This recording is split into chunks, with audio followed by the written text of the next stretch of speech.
اور اکثر جو ہے معترضین بھی اکثر ہم بات کرتے ہیں نا، دیکھیں مثال کے طور پہ حافظ شیرازی نے لکھا نماز زاہدہ محراب و منبر، نماز عاشقاں بردار دیدم. ان تمام تر باتوں کو پیش نظر رکھ کے بعض اوقات اعتراض ہوتا ہے کہ کیا وہ جو عاشق ہیں یا وہ جو اہلیان طریقت ہیں کیا ان کی یہ نمازیں محراب و منبر میں نہیں ہوا کرتی؟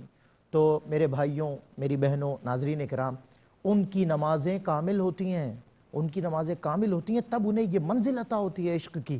محض عقل میں رہنا بھی خشک سالی کی طرف نشاندہی کرتا ہے، اور محض عشق میں بھی غلو کرنا اور اس کو عقل کو چھوڑ دینا، یہ دو راستے ہیں. جیسے علامہ اکرام صاحب نے فرمایا تھا کہ مولوی ہرگز نہ شد مولا روم تا غلام شمس تبریزی نہ شد.